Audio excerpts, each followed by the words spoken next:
दिन के करीब 11 बज रहे होंगे। सूरज सिर पर चढ़ा हुआ था। हसनाबाद शहर की तरफ जाने वाली सड़क पर एक काले रंग की साधारण सी मोटरसाइकिल अपनी रफ्तार में चल रही थी। उस पर सवार थी एक लड़की। उसने कोई फैंसी कपड़े नहीं पहने थे। एक सिंपल सा कुर्ता, नीचे जीन्स और पैरों में स्पोर्ट्स शूज। बालों को उसने रबर बैंड से बांध रखा था ताकि हेलमेट के नीचे परेशानी ना हो। लेकिन आज उसने हेलमेट नहीं पहना था। शायद जल्दबाजी में भूल गई थी, या शायद उसका मनसा खुली हवा को महसूस करने का था। वो एक आम लड़की लग रही थी, बिल्कुल वैसी जैसी रोज कॉलेज या ऑफिस जाती हुई लड़कियां दिखती हैं। उसका नाम था बरनाली सिंह। उम्र यही कोई 28 साल। चेहरे पर एक गजब की शांति थी, जैसे उसे दुनिया की किसी भागदौड़ की परवाह ना हो। वह अपनी सहेली की शादी में जा रही थी। सहेली ने फोन पर धमकाया था, अगर तू टाइम पर नहीं पहुंची तो मैं मंडप में नहीं बैठूंगी। बरनाली हंस दी थी। उसने अपना सरकारी तामझाम, वह लाल बत्ती वाली गाड़ी, वह गनमैन, वह पीएसओ सब पीछे छोड़ दिया था। आज वह सिर्फ एक दोस्त थी, एक आम इंसान। उसे क्या पता था कि आगे सड़क पर उसका सामना एक ऐसे सिस्टम से होने वाला है जिसे सुधारने की कसमें वह अक्सर फाइलों में खाती थी। हसनाबाद शहर में घुसने से ठीक पहले एक पुलिस चेक पोस्ट था। वहां का नजारा कुछ ऐसा था जैसे कोई मेला लगा हो, लेकिन बिना खुशी वाला मेला। चेक पोस्ट के बीचों बीच एक कुर्सी पर इंस्पेक्टर प्रसेनजीत बैठा था। आंखों पर काला चश्मा ऐसे लगा रखा था जैसे वह किसी साउथ इंडियन फिल्म का विलेन हो। उसके हाथ में एक डंडा था जिसे वह ऐसे घुमा रहा था जैसे वह उसका राजदंड हो। उसके आसपास 3-4 कांस्टेबल खड़े थे। एक कांस्टेबल जिसका नाम शिंदे था, खैनी मल रहा था। दूसरा कांस्टेबल गाड़ियों को डंडा दिखाकर रोक रहा था। ओए, इधर लगा साइड में, शिंदे चिल्लाया। एक बेचारा स्कूटर वाला डरते डरते रुका। प्रसेनजीत ने कुर्सी पर बैठे बैठे ही पूछा, कागज कहाँ है बे? स्कूटर वाले ने हाथ जोड़ लिए। सर, घर भूल गया। प्रसेनजीत हंसा, एक ऐसी हंसी जिसमें मजाक नहीं, क्रूरता थी। घर भूल गया तो स्कूटर भी घर छोड़कर आता। चल निकाल, 500 रुपए। तभी सड़क पर बरनाली की बाइक दिखाई दी। शिंदे की नजर उस पर पड़ी। उसने प्रसेनजीत को कोहनी मारी। साहब वह देखो, अकेली लड़की बाइक पे, और हेलमेट भी नहीं है। प्रसेनजीत ने चश्मा थोड़ा नीचे किया। उसकी आंखों में एक चमक आ गई, शिकार मिलने की चमक। अरे वाह मैडम जी, हवा खा रही हैं। रोक इसे, आज की चाय पानी का इंतजाम हो गया। शिंदे बीच सड़क पर आ गया और जोर से डंडा हवा में लहराया। ओए मैडम, ओ हीरोइन, ब्रेक मार ब्रेक। बरनाली ने बाइक की स्पीड कम की और धीरे से उसे किनारे लगा दिया। उसने एक बार भी घबराहट नहीं दिखाई। उसने बाइक का स्टैंड लगाया, उतरी और बहुत ही सामान्य तरीके से पुलिस वालों की तरफ देखा। प्रसेनजीत अपनी कुर्सी से उठा। वह धीरे धीरे चलकर बरनाली के पास आया। उसने उसे ऊपर से नीचे तक घूरा। उसे लगा यह कोई कॉलेज की लड़की होगी या किसी छोटे मोटे घर की कामकाजी महिला। प्रसेनजीत ने रूखेपन से पूछा, कहाँ की तैयारी है? बरनाली ने बहुत ही शांत और धीमी आवाज में जवाब दिया, जी, अपनी सहेली की शादी में जा रही हूं। पास ही में मैरिज हॉल है। प्रसेनजीत ने मुंह बनाया। अच्छा, सहेली की शादी में मतलब फ्री का खाना खाने जा रही हो? लेकिन हेलमेट क्या तुम्हारे पिताजी पहनेंगे? क्यों नहीं पहना? यह बात बरनाली को चुभी। उसके पिता का देहांत हो चुका था, लेकिन उसने अपने चेहरे के भाव नहीं बदलने दिए। उसने नरमी से कहा, सॉरी सर, जल्दबाजी में घर रह गया। आगे से ध्यान रखूंगी। अभी प्लीज जाने दीजिए, मुझे देर हो रही है। प्रसेनजीत को यह नरमी पसंद नहीं आई। उसे आदत थी लोगों के गिड़गिड़ाने की, पैर पकड़ने की। यह लड़की तो ऐसे बात कर रही थी जैसे बराबरी की हो। वह हंसा। अरे शिंदे, सुना तूने? प्लीज जाने दीजिए। मैडम को लगता है कानून इनका रिश्तेदार है। चालान कटेगा, 1,000 रुपये निकालो और बाइक यही जब्त होगी। बरनाली ने कहा, सर हेलमेट ना पहनने का चालान भर देती हूं, लेकिन बाइक जब्त करने का कोई नियम नहीं है। आप चालान काटिए, मैं पैसे दे देती हूं। प्रसेनजीत का पारा चढ़ गया। एक आम लड़की उसे नियम सिखा रही है। ओ मैडम, हमें कानून मत सिखाओ। ज्यादा वकालत झाड़ रही है। अब तो बाइक भी जाएगी और तुझे भी थाने ले जाएंगे। शिंदे, इसकी चाबी निकाल। शिंदे आगे बढ़ा। बरनाली ने चाबी पर हाथ रख दिया। देखिए, आप अपनी हद पार कर रहे हैं। मैंने कोई अपराध नहीं किया है। आप सिर्फ चालान काट सकते हैं। तभी प्रसेनजीत ने वह किया जिसकी उम्मीद किसी को नहीं थी।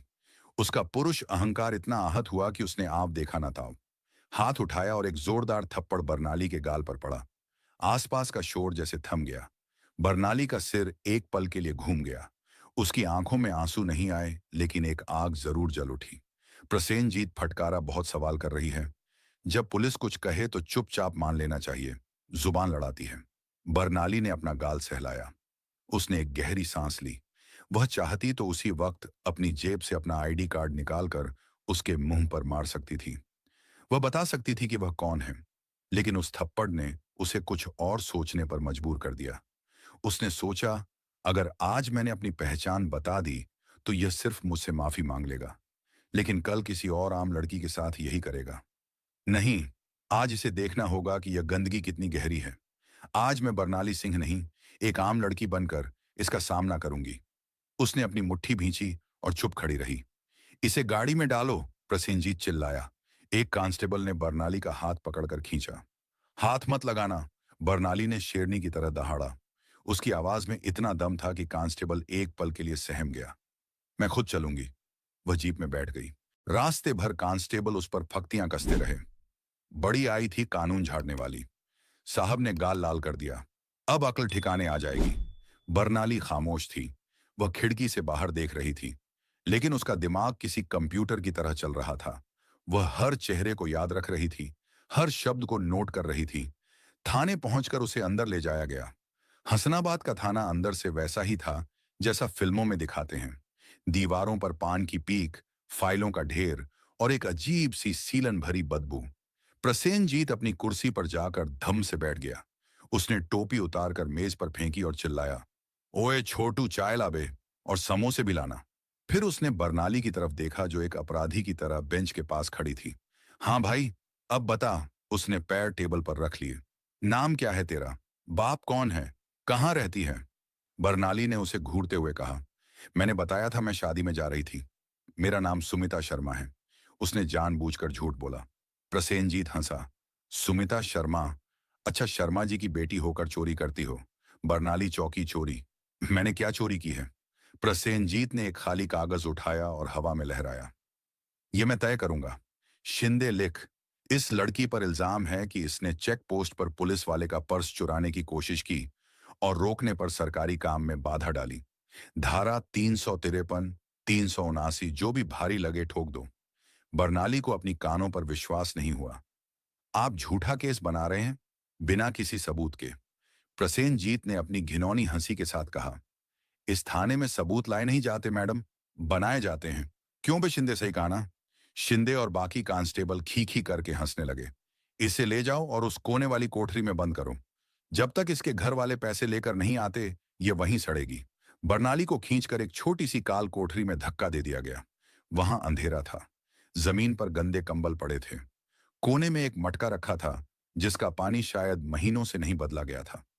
वहां पहले से दो औरतें बैठी थीं। एक शायद सब्जी बेचने वाली थी और दूसरी कोई भिखारी लग रही थी। सब्जी वाली ने बरनाली को देखा और दया भाव से पूछा, क्या हुआ बिटिया? तूने क्या किया? बरनाली कोठरी की सलाखों को पकड़कर खड़ी हो गई। उसने पीछे मुड़कर कहा, मैंने कुछ नहीं किया मौसी। बस मैं एक आम आदमी बनकर सड़क पर निकल गई थी। बरनाली अब देख रही थी। वह महसूस कर रही थी कि एक आम इंसान जब थाने आता है तो उस पर क्या गुजरती है। उसकी आत्मा कांप गई। अगर एक पढ़ी लिखी लड़की के साथ ये हो सकता है तो इन गरीबों का क्या हाल होता होगा। तभी थाने के दरवाजे पर भारी जूतों की आवाज गूंजी। यह क्या शोर है? एक भारी और कड़क आवाज आई। सभी कांस्टेबल एकदम से सीधे हो गए। प्रसेनजीत ने भी जल्दी से पैर टेबल से नीचे उतारे। दरवाजे पर सीनियर इंस्पेक्टर संजय वर्मा खड़े थे। संजय वर्मा इस थाने के इकलौते ऐसे अफसर थे जो थोड़े ईमानदार माने जाते थे, लेकिन प्रसेनजीत की ऊंची पहुंच के कारण वो अक्सर चुप रहते थे। संजय अंदर आए और उन्होंने चारों तरफ देखा। उनकी नजर हवालात में बंद बरनाली पर पड़ी। बरनाली के कपड़े, उसका खड़ा होने का तरीका, उसकी आंखों का आत्मविश्वास, ये सब किसी चोर या अपराधी जैसा नहीं लग रहा था। प्रसेनजीत संजय ने पूछा, ये लड़की कौन है और इसे हवालात में क्यों डाला है? प्रसेनजीत थोड़ा हड़बड़ाया। अरे कुछ नहीं सर, सड़क छाप है। चेकिंग के दौरान बदतमीजी कर रही थी और चोरी करने की कोशिश भी की।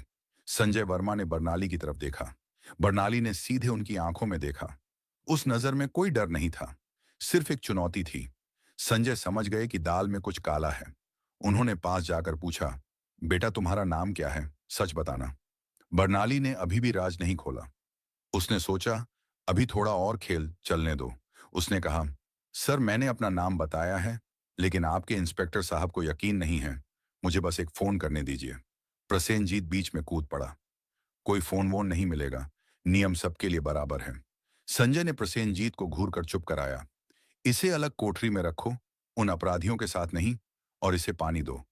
बरनाली को दूसरी कोठरी में शिफ्ट किया गया, जो थोड़ी साफ थी। संजय वर्मा अपने केबिन में चले गए, लेकिन उनके मन में खटका लगा हुआ था। ये लड़की साधारण नहीं लगती, उन्होंने खुद से कहा। करीब 1 घंटा बीत गया।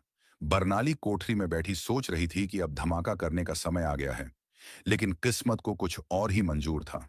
धमाका बाहर से आया। एक कांस्टेबल दौड़ता हुआ अंदर आया। उसकी सांस फूल रही थी। सर गजब हो गया। प्रसेनजीत समोसा खा रहा था। क्या हुआ बे, आग लग गई क्या? नहीं सर, बाहर कमिश्नर साहब की गाड़ी आई है। क्या? प्रसेनजीत के हाथ से समोसा गिर गया। कमिश्नर साहब अचानक, आज तो कोई इंस्पेक्शन नहीं था। पूरे थाने में हड़कंप मच गया। जो सो रहे थे वह जाग गए। जिन्होंने वर्दी ठीक नहीं पहनी थी वह बटन लगाने लगे। शिंद ने जल्दी से खैनी थूक दी। तभी दरवाजे से कमिश्नर साहब दाखिल हुए। उनके साथ 2 गनमैन और पिए थे। उनका चेहरा गुस्से से तमतमाया हुआ था। प्रसेनजीत ने दौड़कर सैल्यूट मारा। जय हिंद सर। कमिश्नर ने सैल्यूट का जवाब नहीं दिया। उन्होंने सीधे पूछा, इंस्पेक्टर प्रसेनजीत, तुम्हारे थाने में आज किसी लड़की को लाया गया है? प्रसेनजीत का गला सूख गया। जी सर, एक लड़की है, बहुत शातिर है, चोरी और हेराफेरी का केस है। कमिश्नर ने दांत पिसते हुए कहा। सबूत है तुम्हारे पास? जी सर, वो लड़के सबूत जमा कर रहे हैं, अभी तो एफआईआर लिख रहे थे। कमिश्नर ने एक कदम आगे बढ़ाया। मुझे उससे मिलना है, कहाँ है वह? प्रसेनजीत के पसीने छूटने लगे। सर वो तो हवालात में है, आप क्यों तकलीफ करेंगे, मैं उसे बाहर बुलवाता हूं। चुप रहो कमिश्नर, गर्जे मैं खुद जाऊंगा। कमिश्नर सीधे हवालात की तरफ बढ़े। उनके पीछे संजय वर्मा और कांपता हुआ प्रसेनजीत था। कमिश्नर साहब उस कोठरी के सामने रुके जहां बरनाली बैठी थी। अंधेरा था, लेकिन बरनाली का चेहरा साफ दिख रहा था। बरनाली ने जैसे ही कमिश्नर को देखा, वह धीरे से मुस्कुराई। कमिश्नर ने सलाखों को पकड़कर हैरानी और गुस्से से पूछा, मैडम, आप यहां? प्रसेनजीत और संजय वर्मा के कानों पर जैसे बम फटा हो। मैडम, कमिश्नर साहब एक कैदी को मैडम कह रहे हैं। प्रसेनजीत ने हकलाते हुए कहा। सर, आप इसे जानते हैं? यह तो सुमिता शर्मा है। कमिश्नर ने पीछे मुड़कर प्रसेनजीत को एक ऐसा थप्पड़ मारा कि उसकी टोपी दूर जाकर गिरी। बेवकूफ इंसान, ये सुमिता शर्मा नहीं है, ये इस जिले की नई एसडीओ बरनाली सिंह है। थाने में एकदम सन्नाटा छा गया। इतना गहरा सन्नाटा कि अगर सुई भी गिरती तो उसकी आवाज बम जैसी लगती। प्रसेनजीत का चेहरा सफेद पड़ गया, जैसे किसी ने उसका सारा खून निचोड़ लिया हो। उसके पैर कांपने लगे। शिंदे और बाकी कांस्टेबल तो दीवार से चिपक गए। संजय वर्मा ने तुरंत एड़ियां जोड़कर सैल्यूट मारा। बरनाली धीरे से उठी। कांस्टेबल ने कांपते हाथों से ताला खोला। बरनाली बाहर आई। उसने अपनी कलाई को सहलाया जहां उसे घसीटा गया था। वह प्रसेनजीत के सामने जाकर खड़ी हो गई। प्रसेनजीत की नजरें झुकी हुई थीं। वह अपनी ही वर्दी में सिकुड़ रहा था। बरनाली ने बहुत शांत आवाज में कहा, इंस्पेक्टर प्रसेनजीत, हेलमेट ना पहनने का जुर्माना 1,000 रुपए होता है, लेकिन एक आम नागरिक को थप्पड़ मारने, उसे घसीटने और झूठा केस बनाने का जुर्माना क्या होता है, पता है तुम्हें? प्रसेनजीत के मुंह से आवाज नहीं निकल रही थी। मैडम, मुझे नहीं पता था, गलती हो गई, माफ कर दीजिए। बरनाली ने मुस्कुराते हुए कहा। माफी? अगर मैं सचमुच सुमिता शर्मा होती तो क्या तुम माफी मांगते? नहीं, तब तुम मुझे सड़ा देते इस जेल में। तुमने कानून को अपनी जागीर समझ लिया है। कमिश्नर ने गुस्से में कहा। प्रसेनजीत, अपनी बेल्ट और रिवॉल्वर जमा करो। तुम सस्पेंड किए जाते हो और तुम्हारे खिलाफ विभागीय जांच नहीं, सीधा क्रिमिनल केस चलेगा। प्रसेनजीत जानता था कि अब उसका खेल खत्म है, लेकिन डूबता हुआ आदमी तिनके का सहारा ढूंढता है। उसने अपनी जेब से एक कागज निकाला। उसके चेहरे पर एक कुटिल मुस्कान लौटी। रुको मैडम, उसने कहा, आप मुझे सस्पेंड नहीं कर सकती। उसने कागज आगे बढ़ाया। ये मेरा ट्रांसफर ऑर्डर है। 3 दिन पहले ही मेरा तबादला दूसरे जिले में हो चुका है।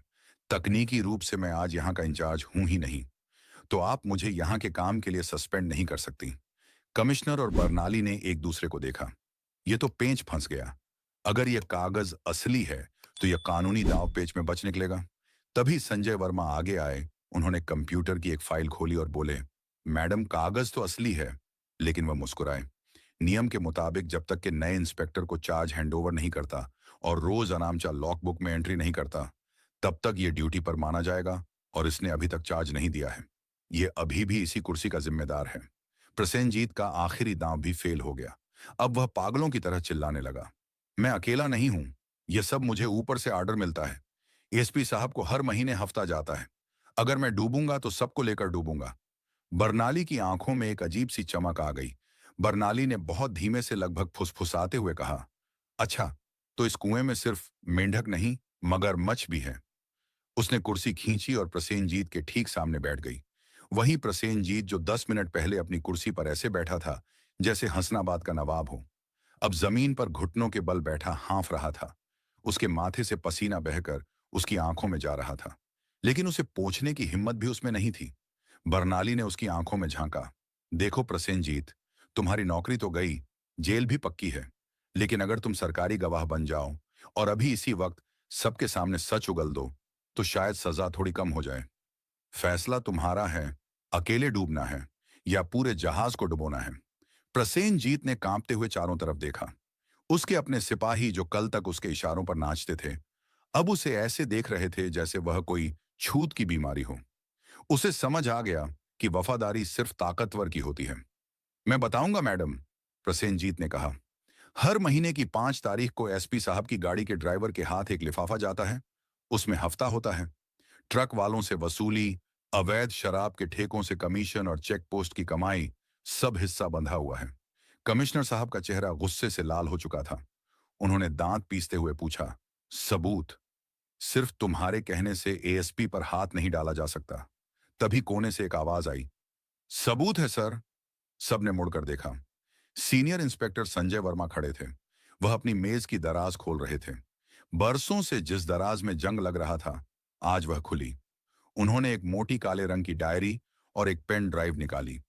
संजय वर्मा धीरे धीरे चलकर बरनाली और कमिश्नर के पास आए। उनका सिर झुका हुआ था, लेकिन कंधों पर आज बोझ नहीं लग रहा था। मैडम, संजय ने भारी आवाज में कहा, मैं कायर था। मैं यह सब देखता था, जानता था, लेकिन चुप रहता था, क्योंकि मेरे रिटायरमेंट में 2 साल बचे हैं। मुझे अपनी पेंशन की चिंता थी, लेकिन आज जब आपको उस कोठरी में देखा तो मुझे अपनी बेटी याद आ गई।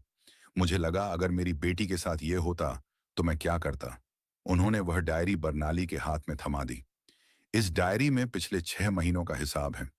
किस तारीख को किस गाड़ी से कितना पैसा गया, और इस पेन ड्राइव में प्रसेनजीत और एसपी साहब की कॉल रिकॉर्डिंग है।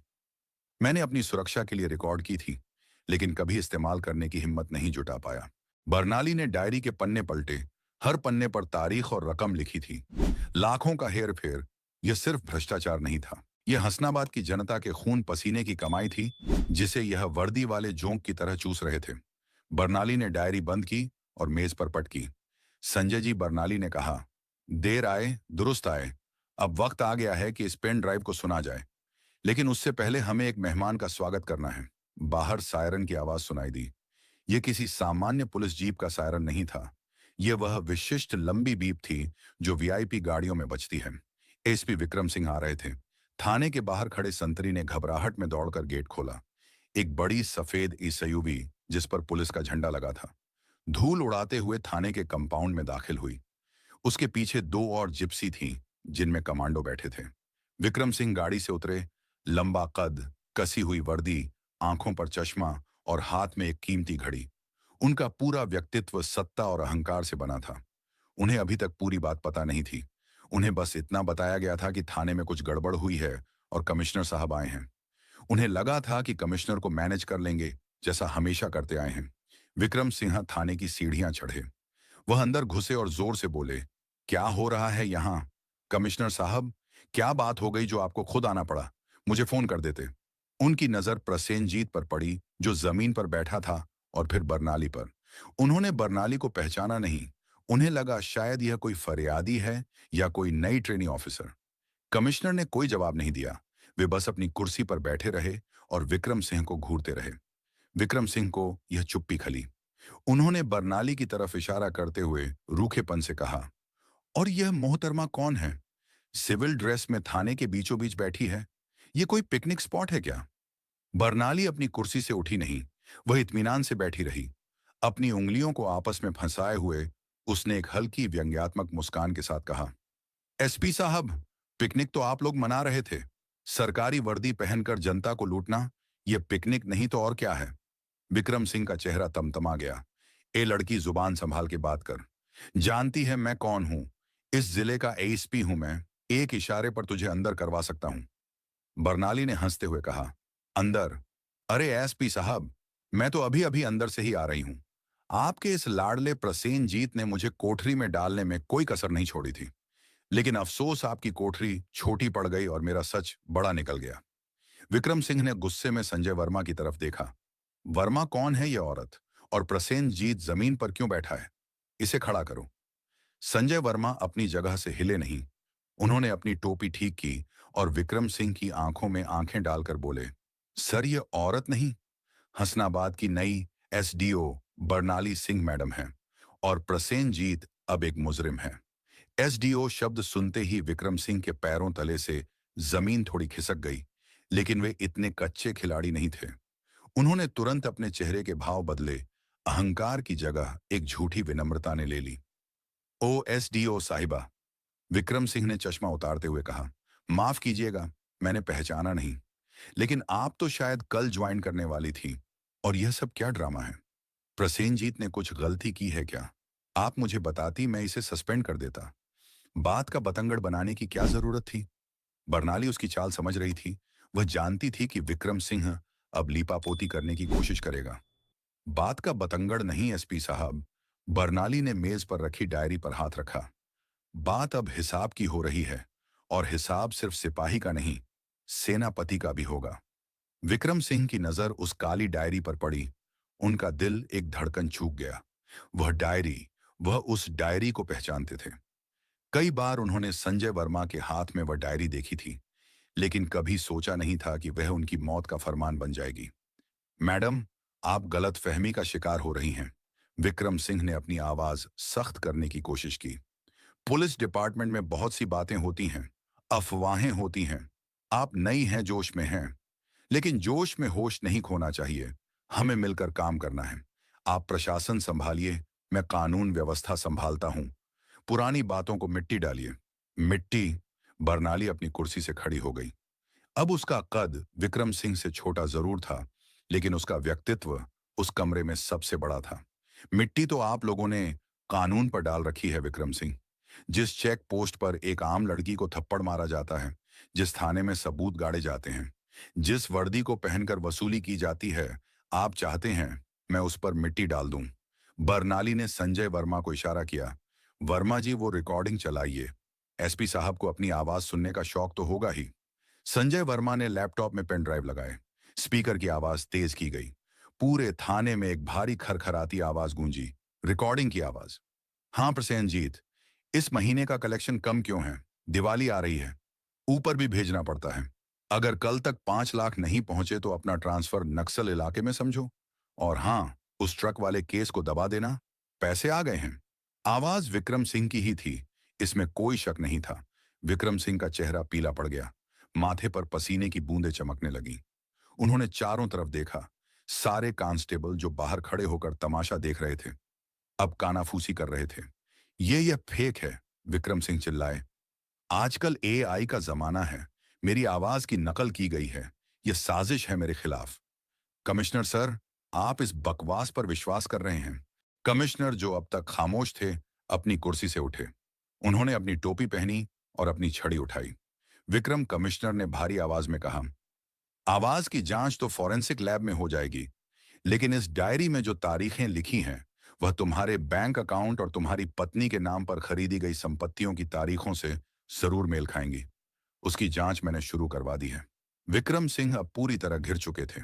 शेर अब पिंजरे में था, लेकिन घायल शेर सबसे ज्यादा खतरनाक होता है। उन्होंने अपनी जेब से फोन निकाला। मैं मंत्री जी से बात करता हूं। आप लोग मुझे ऐसे गिरफ्तार नहीं कर सकते, प्रोटोकॉल होता है। बरनाली ने तेजी से आगे बढ़कर उनके हाथ से फोन छीन लिया। प्रोटोकॉल? बरनाली, हंसी। जब एक लड़की को सड़क पर घसीटा जा रहा था, तब प्रोटोकॉल कहाँ था एसपी साहब? जब उसे झूठे केस में फंसाया जा रहा था, तब प्रोटोकॉल कहाँ था? मंत्री जी को बाद में फोन कीजिएगा। अभी तो आपको अपने वकील को फोन करने की जरूरत पड़ेगी। विक्रम सिंह ने अपना आपा खो दिया। उनका अहंकार उन्हें ले डूबा। उन्होंने झटके से बरनाली की तरफ हाथ बढ़ाया, शायद उसे धक्का देने के लिए या फोन छीनने के लिए। तुम्हारी हिम्मत कैसे हुई मेरा फोन छीनने की? लेकिन इससे पहले कि उनका हाथ बरनाली तक पहुंचता, एक लोहे की पकड़ ने उनकी कलाई थाम ली। ये संजय वर्मा थे।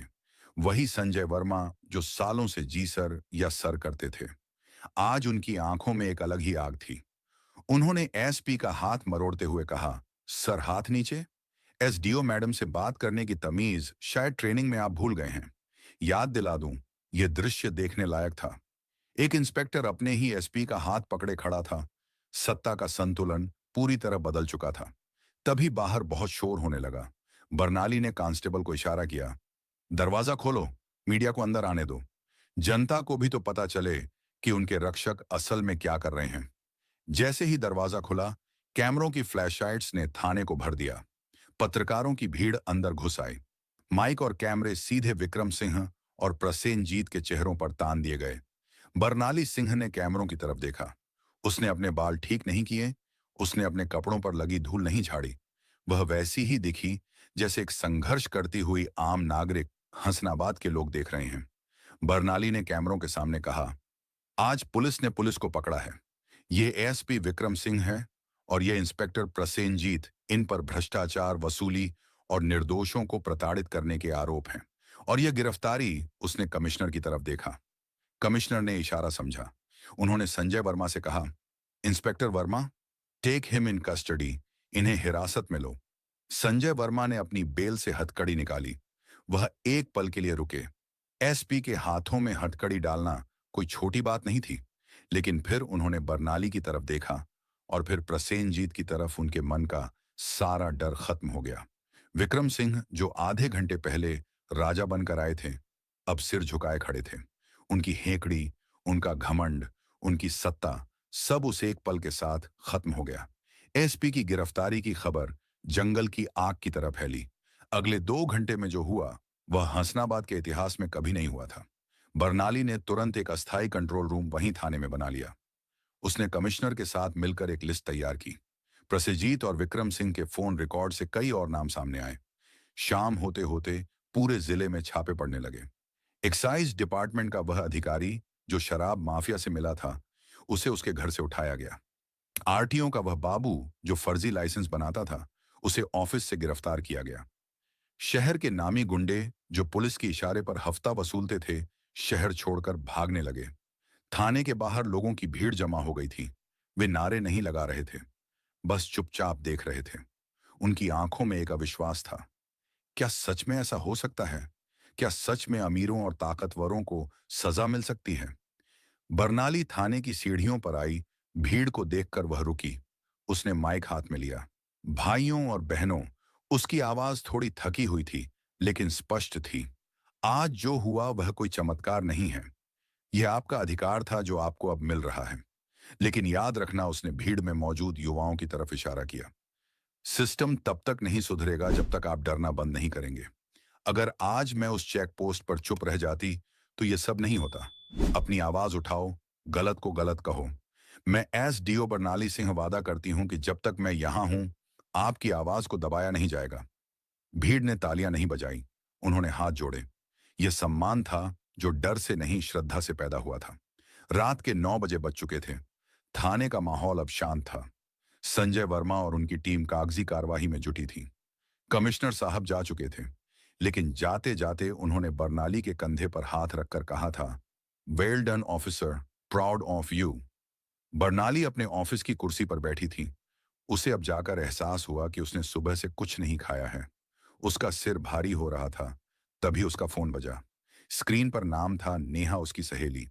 बरनाली ने घबराहट में फोन उठाया। हेलो नेहा। उधर से चिल्लाने की आवाज आई, तू कहाँ है? फेरे शुरू होने वाले हैं। तूने कहा था तू आएगी, मैं तुझे कभी माफ नहीं करूंगी। बरनाली मुस्कुराई। दुनिया के लिए वह लेडी सिंघम थी, लेकिन नेहा के लिए वह अभी भी वही पुरानी लापरवाह दोस्त थी। मैं आ रही हूं नेहा, बस 15 मिनट पक्का। बरनाली ने जल्दी से अपना चेहरा धोया। उसने जीन्स और कुर्ते को झाड़ा। उसके पास कपड़े बदलने का समय नहीं था। उसने अपनी बाइक की चाबी उठाई। संजय वर्मा ने देखा। मैडम, गाड़ी भिजवा दूं? उसने अपनी हेलमेट उठाई जो अब तक कांस्टेबल की मेज पर पड़ी थी। नहीं वर्मा जी, उसने हेलमेट पहनते हुए कहा। शादी में दोस्त बनकर जाना है, अफसर बनकर नहीं। और हाँ, उसने आंख मारी। हेलमेट पहन लिया है, अब चालान मत काटना। संजय वर्मा हंस पड़े। उन्होंने सैल्यूट मारा। यह सैल्यूट प्रोटोकॉल वाला नहीं था, दिल वाला था। बरनाली ने बाइक स्टार्ट की। ठंडी हवा उसके चेहरे पर लगी। वह जब मैरिज हॉल पहुंची तो बारात लग चुकी थी। नेहा दुल्हन के जोड़े में बैठी रोने का नाटक कर रही थी, या शायद सच में उसे डांटने का प्लान बना रही थी। बरनाली दौड़ते हुए स्टेज पर चढ़ी। उसके कपड़े थोड़े गंदे थे। वहां मौजूद मेकअप पुती हुई आंटियों और सूट बूट वाले मेहमानों ने उसे अजीब नजरों से देखा। ये कौन है, ऐसे कपड़ों में शादी में आ गई? लेकिन नेहा ने जैसे ही उसे देखा, वह अपनी जगह से उठी और दौड़कर उसे गले लगा लिया। तू आ गई, मुझे लगा तू भूल गई। बरनाली ने उसे कसकर गले लगाया। तुझे कैसे भूल सकती हूं पगली, बस रास्ते में थोड़ा ट्रैफिक मिल गया था, बहुत भारी ट्रैफिक। तभी हॉल में लगा बड़ा टीवी स्क्रीन चल रहा था। उस पर ब्रेकिंग न्यूज आई। हसनाबाद में महा एक्शन निडर एसडीओ बरनाली सिंह ने एएसपी और पूरे थाने को भेजा जेल। देखिए, एक्सक्लूसिव तस्वीरें। स्क्रीन पर बरनाली का चेहरा फ्लैश हुआ। वही बिखरे बाल, वही गुस्सा, वही तेवर। पूरे हॉल में सन्नाटा छा गया। नेहा ने स्क्रीन देखी, फिर बरनाली को देखा। फिर उसने बरनाली के गाल पर हाथ फेरा, जहां थप्पड़ का हल्का सा निशान अब भी था। नेहा की आंखों में आंसू आ गए। तूने यह किया अकेले? बरनाली ने उसके आंसू पोंछे और हंसते हुए कहा, अरे छोड़ ना ये सब। आज तेरा दिन है, और वैसे भी मैंने पुलिस वालों से कहा था कि मेरी सहेली की शादी है, मुझे जाने दो। उन्होंने नहीं सुना तो मुझे उन्हें समझाना पड़ा। आसपास खड़े लोग जो अभी उसे अजीब नजरों से देख रहे थे, अब श्रद्धा से देख रहे थे। दूल्हे ने भी अपनी कुर्सी से उठकर हाथ जोड़ लिए। उस रात बरनाली ने डांस भी किया, खाना भी खाया और खूब हंसी। लेकिन उसके अंदर एक सुकून था। वह सुकून जो सिर्फ तब मिलता है जब आप आईने में खुद से नजरें मिला सकें। उस घटना को अब 6 महीने बीत चुके हैं। हसनाबाद अब बदल गया है। ऐसा नहीं है कि अपराध पूरी तरह खत्म हो गया है या सारे लोग संत बन गए हैं, लेकिन एक डर खत्म हो गया है, आम आदमी का पुलिस से डर। और एक नया डर पैदा हो गया है, भ्रष्ट अफसर का कानून से डर। इंस्पेक्टर प्रसेनजीत और एसपी विक्रम सिंह अभी भी जेल में हैं। उनकी जमानत की अर्जियां बार बार खारिज हो रही हैं। संजय वर्मा को राष्ट्रपति पदक के लिए नामांकित किया गया है। और बरनाली सिंह, वह आज भी उसी पुरानी बाइक पर शहर का दौरा करने निकलती है। कभी कभी हेलमेट के अंदर उसका चेहरा नहीं दिखता, लेकिन उसकी मौजूदगी पूरे शहर को महसूस होती है। हसनाबाद के लोग कहते हैं, जब तक बरनाली मैडम है, तब तक कोई माई का लाल हमें तंग नहीं कर सकता। और वह चेक पोस्ट, वहां अब एक नया बोर्ड लगा है। उस पर लिखा है, हसनाबाद पुलिस आपकी सेवा में सदैव तत्पर। हेलमेट पहनना अनिवार्य है और सम्मान देना हमारा कर्तव्य है। वहां खड़े सिपाही अब डंडा नहीं घुमाते, हाथ देकर रोकते हैं और मुस्कुराकर कागज मांगते हैं। और जब कोई लड़की हेलमेट पहनकर निकलती है तो उसे सैल्यूट करते हैं, सिर्फ नियम पालन के लिए नहीं, बल्कि उस एक लड़की की याद में जिसने उन्हें सिखाया कि वर्दी का असली रंग खाकी नहीं, इंसानियत होता है। तो दोस्तों, ये थी बरनाली सिंह की कहानी। एक आम लड़की, एक बड़ा फैसला और एक बदला हुआ हिंदुस्तान। अगर आपके आसपास भी कोई गलत हो रहा हो तो याद रखिएगा, आप अकेले नहीं हैं। बस एक बार आवाज उठाने की देर है। सिस्टम हिलने के लिए तैयार बैठा है। तो दोस्तों, अगर आपको ये कहानी अच्छी लगी हो और आप भी मानते हैं कि सच्चाई में बहुत ताकत होती है, तो इसे शेयर जरूर करें और वीडियो को एक लाइक करके चैनल को सब्सक्राइब कर ले। जय हिंद।